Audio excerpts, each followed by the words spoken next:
ओम श्री गुरुवे नमः। आनंदम आनंदकरे प्रसन्नम ज्ञान स्वरूपम निजबोधयुक्तम योगीन्द्रम ईशं भवरोगवैद्यं श्रीमद्गुरुं नित्यं अहं नमामि। ओम शांति शांति शांति। ओम। प्रणाम भगवान। श्री विचार सागर दर्पण स्वामी श्री मनोहरानंद जी महाराज और हमारा पंचम तरंग चल रहा है भगवान, जिसमें हमारे जो है सगुण ओम का अहम ग्रह ध्यान जो है वो स्वामी जी बता रहे हैं। तो यहाँ पर जो है वो मध्यम दृष्टि गुरु जी से शंका कर रहे हैं कि भगवान, आज की शंका है, भगवान कृपा करके बताइए कि ओम का अहम ग्रह ध्यान कैसे किया जाए। तो गुरु जी समाधान में बता रहे हैं कि हे शिष्य, ओम का अहम ग्रह ध्यान सगुण ब्रह्म व निर्गुण ब्रह्म रूप से दो प्रकार का होता है और ब्रह्मलोक की कामना वाले को सगुण ओम का और कैवल्य मोक्ष अथवा ब्रह्मलोक की प्राप्ति के बाद कैवल्य मोक्ष की कामना वाले को निर्गुण ओम का ध्यान करना चाहिए। यह तो मैंने पहले विस्तार में तुम्हें बताया दिया है। अब उन दोनों ध्यान में से तुम्हें सगुण ओम के ध्यान का प्रकार, इनकी तरीका बताकर फिर निर्गुण ओम के ध्यान का प्रकार बताता हूँ। पहले सगुण का बताता हूँ, गुरु जी कह रहे हैं, फिर उसके बाद निर्गुण का बताता हूँ। तो सगुण ओम का ध्यान, सगुण ध्यान दो प्रकार का होता है।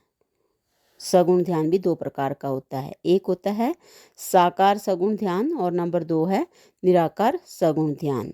साकार सगुण ध्यान होता है कि यह ध्यान नाना प्रकार का होता है, क्योंकि ईश्वर के साकार सगुण अवतार श्री राम कृष्ण आदि रूप से नाना हुए हैं। उनमें से जिसमें भी मन लगे उसे ओम रूप समझ करके उससे अभेद भावना रखकर ध्यान करने को स्वामी जी यहाँ पे बता रहे हैं कि उनमें से जिनमें भी मन लगे उसे ओम रूप समझ करके उससे अभेद भावना रखकर ध्यान करने को साकार सगुण ओम का अहम ग्रह ध्यान कहते हैं। नंबर 2 है निराकार सगुण ध्यान। निराकार सगुण ध्यान, जो माया विशिष्ट चेतन ईश्वर है वह रंग रूप आदि आकार से रहित होने के कारण निराकार तो है, किंतु त्रिगुणमयी माया से विशिष्ट मतलब मिला हुआ होने के कारण सगुण भी है। उस निराकार सगुण ईश्वर का ओमकार से अभेद करके अहम ग्रह ध्यान सो मैं हूँ इस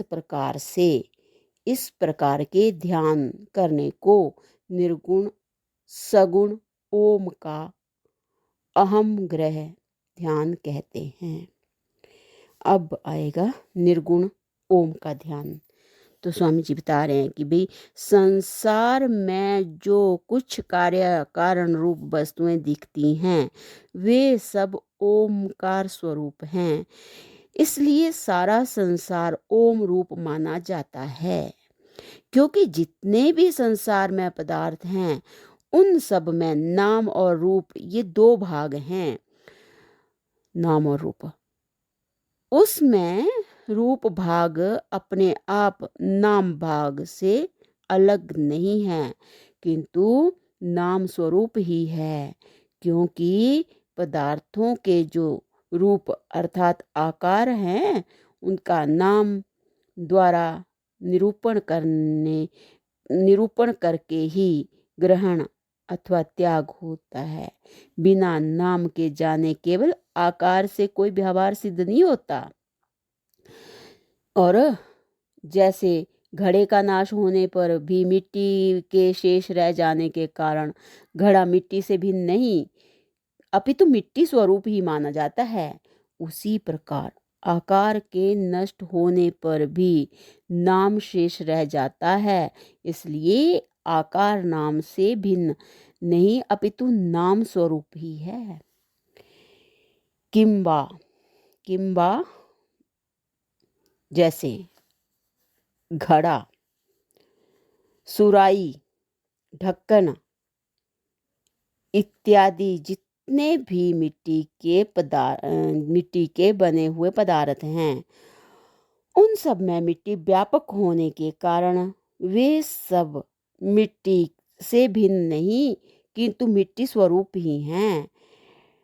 ठीक इसी प्रकार जितने भी संसार में आकार हैं, उन सब में नाम व्यापक है, इसलिए वे सब अपने अपने नाम भाग से भिन्न नहीं किंतु नाम स्वरूप ही हैं और एक नाम वाले सभी पदार्थों के आकारों में वह नाम व्यापक रहता है। जैसे घड़े नाम के जितने भी पदार्थ हैं, उन सब के आकारों में घड़ा यह 2 अक्षर का नाम व्यापक है। इससे यह सिद्ध होता है कि संसार में जितने भी पदार्थ हैं, उन सब के आकार रूप भाग मतलब अपने अपने नाम भाग से भिन्न नहीं है किंतु नाम स्वरूप ही हैं। तथा जैसे घड़े से मिट्टी निकल जाने के बाद घड़ा केवल नाम मात्र रह जाता है, उसी प्रकार इस ब्रह्मांड में व्यापक अस्थि भांति प्रिय रूप परब्रह्म के सिवा यह संसार केवल नाम मात्र है। अतएव इस संसार को नाम स्वरूप कहते हैं। जैसे सभी पदार्थों के आकार नाम से भिन्न नहीं अपितु नाम स्वरूप ही हैं, वैसे सभी नाम ओमकार से भिन्न नहीं अपितु ओमकार स्वरूप ही हैं, क्योंकि ओमकार सभी नामों मतलब शब्दों का वाचक है। श्री नरसिंह उत्तरतापिनोपनिषद में भी आया है, न एवं इति पृष्ठ ओमित्यवः भागवः ओंकारो भागेव।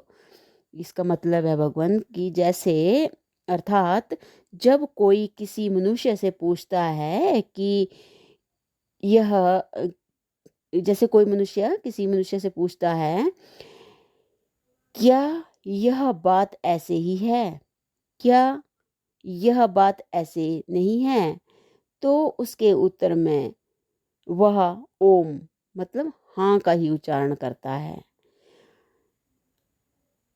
ओम हाँ का उच्चारण करता है। अतः सबका वाचक होने के कारण ओंकार सर्वत्र व्यापक है। निश्चय ही वाणी मात्र ओंकार है तथा सभी नाम ओंकार से उत्पन्न हुए हैं। यह भी वेद में सिद्ध ही है और यह नियम है कि सभी कार्य कारण स्वरूप होते हैं। इससे सिद्ध होता है कि ओंकार के कार्य जितने भी वाचक शब्द इनके नाम हैं, वे सब ओंकार स्वरूप हैं। तो भगवान इससे आगे की व्याख्या जो है वो अगले सत्संग से कंटिन्यू करते हैं। प्रणाम भगवान। ओम शांति शांति शांति ओम।